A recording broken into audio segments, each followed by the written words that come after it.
नमस्ते दोस्तों, हमारे YouTube चैनल दैनिक संस्कार पर एक बार फिर से आप सभी लोगों का स्वागत है।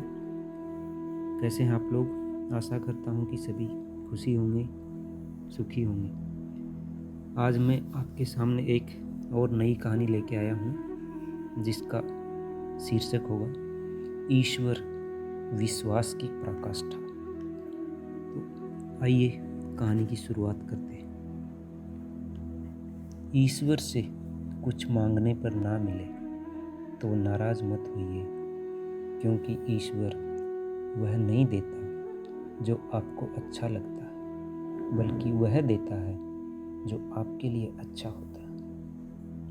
इसी शब्दों के साथ मैं अपनी कहानी की शुरुआत करता हूँ। एक समय की बात है, दो व्यक्ति व्यापार करने के लिए दूसरे देश में गए थे। उन दोनों में से एक था पक्का आस्तिक और एक था नास्तिक। आस्तिक अपने जीवन में हमेशा ईश्वर को धन्यवाद देता था, चाहे उसके साथ अच्छा हो या बुरा। नास्तिक व्यक्ति हमेशा ईश्वर को कोसता रहता था। चलते चलते आस्तिक व्यक्ति एक खाई में गिर गया, जिसकी वजह से उसकी एक टांग बेकार हो गई, लेकिन फिर भी वह ईश्वर को धन्यवाद दे रहा था। यह देख नास्तिक व्यक्ति को अचरज हुआ। उसने पूछा, देख, एक तो तेरी टांग टूट गई और तू है कि ईश्वर को धन्यवाद दे रहा है। इस पर आस्तिक व्यक्ति बोला, हाँ भाई, ईश्वर का शुक्रिया जो उसने मेरी एक टांग को सलामत छोड़ दिया। वो चाहता तो इसे भी तोड़ सकता था, लेकिन उसने ऐसा नहीं किया। ईश्वर सचमुच बहुत दयालु है। अब वह आस्तिक व्यक्ति लंगड़ा कर चल रहा था। चलते चलते वो थोड़ी दूर ही निकले थे कि वह व्यक्ति दोबारा गिर गया। इस बार उसकी दूसरी टांग भी टूट गई। इस बार भी उसने ईश्वर का शुक्रिया अदा करते हुए कहा, यह देख, नास्तिक व्यक्ति आग बबूला हो गया।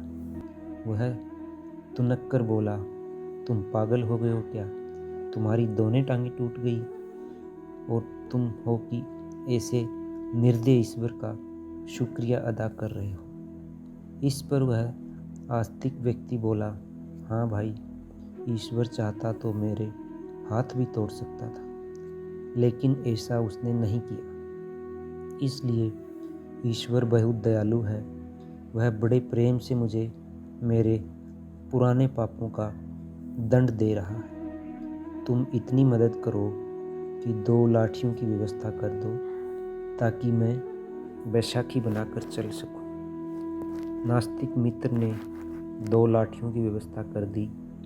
थोड़ा आगे चलने पर वह व्यक्ति फिर गिर गया। उसके दोनों हाथ टूट चुके थे। इस बार भी वह पड़े पड़े ईश्वर को धन्यवाद दे रहा था। यह देख नास्तिक मित्र गुस्से से लाल होकर बोला, कैसे आदमी हो तुम? अब तुम चल भी नहीं सकते और ईश्वर को धन्यवाद दे रहे हो। इस पर आस्तिक व्यक्ति बोला, भाई, ईश्वर ने मुझे जिंदा रखा है, इतना ही काफ़ी है। यह सुनकर नास्तिक व्यक्ति झुंझला कर बोला, ठीक है, तो अब मैं तुम्हारी कोई मदद नहीं करने वाला। मांग लेना अपने ईश्वर से मदद। इतना कहकर वह नास्तिक व्यक्ति आगे चढ़ गया।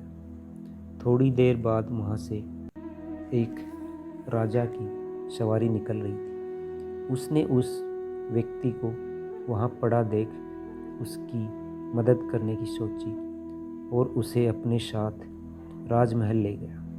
राजमहल में राजवैद्य ने उस व्यक्ति की चिकित्सा और वह पूरी तरह से ठीक हो गया। राजा ने उसे अपने यहाँ नौकरी पर रख लिया। जब कुछ दिनों बाद वह नास्तिक व्यापारी उस राज्य में व्यापार करने आया तो उसे शाही सेना में देखकर चकित रह गया। नास्तिक उसके पास गया और उससे पूछा, यह सब कैसे हुआ? तो आस्तिक मित्र बोला, भाई, ईश्वर बहुत दयालु है। जो कुछ हुआ सब उसी की कृपा है। यह सुनकर, इस कहानी को देखकर वह नास्तिक व्यक्ति भी आस्तिक हो गया और वह ईश्वर पर पूर्णतया विश्वास करने लगा। दोस्तों, हमारी कहानी यहीं समाप्त होती है। इस कहानी में हमको ईश्वर पर विश्वास करने की शिक्षा मिलती है। आप लोगों को हमारी कहानी कैसी लगी, इसको आप लोग कमेंट बॉक्स में लिख के ज़रूर बताइए और हमारे चैनल को ज़्यादा से ज़्यादा लाइक कीजिए, सब्सक्राइब कीजिए, शेयर कीजिए। ऐसी कहानियाँ हम लोग आपको लोग के लिए और भी लाते रहेंगे। अपने सुझाव हमारे तक पहुँचाइए, जिससे हम हमारी कहानी को नया रूप दे सकें।